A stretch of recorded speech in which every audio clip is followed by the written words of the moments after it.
வணக்கம் நண்பர்களே, நான் உங்கள் சேலம் கவிதாஸ். ஒரு முகமூடி திருடன் ஒரு பொண்ணோட தங்கச் சங்கிலியை பறிச்சுக்கிட்டு பைக்கில் வேகமாக போகிறான். இன்னொரு பைக்கில் 2 காவலர்கள் அவனை பின்தொடர்ந்து துரத்துறாங்க. இதை கவனிச்ச அந்த திருடன் இன்னும் அதிவேகமாக போகிறான்.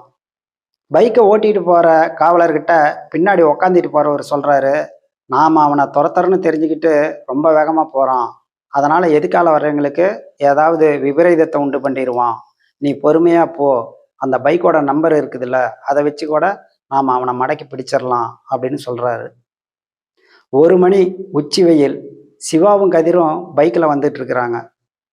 ரோட்டோரத்தில் ஒரு பெரிய ஆலமரத்து நிழல்ல ஒரு வயசான அம்மா கோசப்பழத்து கடை வச்சிருக்கிறாங்க.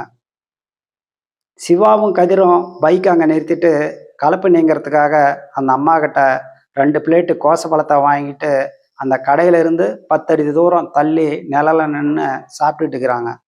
அங்கே பைக்கில் இன்னொரு நபர் வராரு. அவரும் ஒரு பிளேட்டு கோசப்பழத்தை வாங்கிட்டு சிவாகிட்டையும் கதிர்கிட்டையும் வந்து நின்றுக்கிட்டு பேச்சு கொடுத்துக்கிட்டே சாப்பிட்றாரு. வந்தவர் வேகமாக சாப்பிட்டு அந்த கோசப்பழம் விற்கிற அம்மா கிட்ட போய் இன்னொரு பிளேட்டை வாங்கி அவுத்தியே நின்று வேகமாக சாப்பிட்டு கிளம்பிடுறாரு. சிவாவும் கதிரும் அந்த கோசப்பழம் விற்கிற அம்மாவை பற்றி பேசிகிட்டு இருக்கிறாங்க.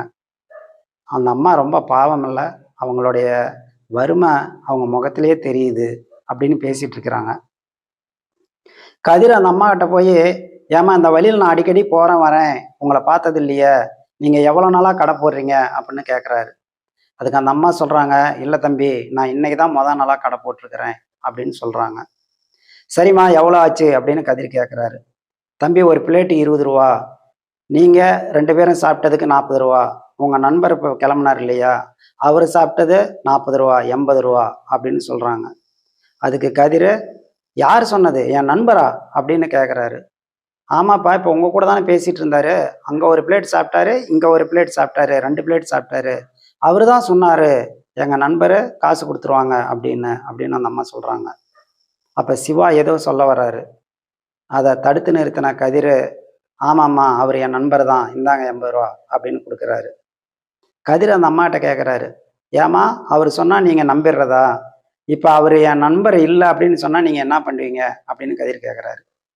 அதுக்கு அந்த அம்மா சொல்கிறாங்க, அட போ தம்பி, சாப்பிட்ட பழத்துக்கு காசு கொடுக்கறது அவங்களோட கண்ணியம், அப்படி கொடுக்காம போயிட்டா அது எனக்கு வர்ற புண்ணியம் அப்படின்னு சொல்கிறாங்க. கதிரும் சிவாவும் அங்கேருந்து கிளம்புறாங்க. சிவா கதிர்கிட்ட கேட்குறான், அவன் யாருன்னே தெரியாது, நீ எதுக்குடா நண்பன்னு சொல்லி 40 ரூபாய் பணத்தை கொடுத்த அப்படின்னு சிவா கேட்குறாரு. அது கதிர் சொல்கிறாரு, பாவண்டா அந்த அம்மா, இன்னைக்கு தான் மொத கடை போட்டிருக்கிறாங்க, நாளே நம்மளை ஒருத்தன் 40 ரூபாய் ஏமாத்திட்டானே அப்படின்னு தெரிஞ்சால் ரொம்ப மனசு விட்டு போயிடுவாங்க. அது மட்டும் இல்லாமல் அவன் தெரிஞ்சோ தெரியாமலோ என்னுடைய நண்பன்னு சொல்லிட்டான், அந்த நட்புக்காக தான் நான் 40 ரூபாய் பணத்தை கொடுத்துருக்குறேன். இப்போ அவனை தேடி பிடிச்சி அவனுக்கு கண்ணியம்னா என்னன்னு நான் கற்றுக் கொடுத்துட்டு தான் போவேன் அப்படின்னு அவன் போன திசையிலேயே கதிர் பைக்கை வேகமாக விரட்டுறாரு.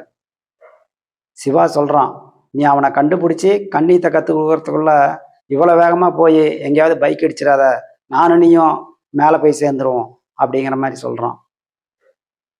அவன் போன திசையிலேயே கதிர் வேகமாக பைக் ஓட்டிகிட்டு இருக்கும்போது அந்த கோசப்பழத்தை தின்னுட்டு காசு கொடுக்காத போன நபர் கண்ணாடியில் பார்க்குறாரு. பின்னாடி கதிரும் சிவாவும் வர்றதை பார்த்துட்டு ரொம்ப வேகமாக பைக் ஓட்டுறாரு. இப்படி போயிட்டு இருக்கும்போது எதுக்கால வந்த பைக்கில் அந்த கோசப்பழத்தை காசு கொடுக்காம போனவர் அடித்து ஆக்சிடெண்ட் பண்ணிடுறாரு. அந்த எதுக்கால வந்த பைக்கு வேற யாரும் இல்லை, அந்த தங்கச்சங்கிலியை பறிச்சுட்டு வந்த அந்த முகமூடி திருடன். காவலர்கள் 2 பேரும் வந்து அந்த முகமூடி திருடனை தூக்கி பார்க்குறாங்க. அந்த திருடனுக்கு உடம்புல உசுறு இல்லை, ஆனால் அவன் பாக்கெட்டில் அந்த தங்கச்சங்கிலி இருக்குது. சிவாவும் கதிரும் கோசப்பழத்துக்கு காசு கொடுக்காத நபரை போய் கட்டிப்பிடிச்சு தூக்குறாங்க. அவருக்கு கால் மட்டும்தான் உடைஞ்சிருக்கு, உசுருக்கு எந்த ஆபத்தும் இல்லை. கதிர் முகத்தை பார்த்த அந்த ஆள் பாக்கெட்டில் கையை விட்டு அந்த நிலைமையிலையும் ஒரு 50 ரூபாய் எடுத்து கையில் பிடிச்சபடி இந்தாங்க அப்படின்னு கும்பிட்டு கொடுக்குறாரு.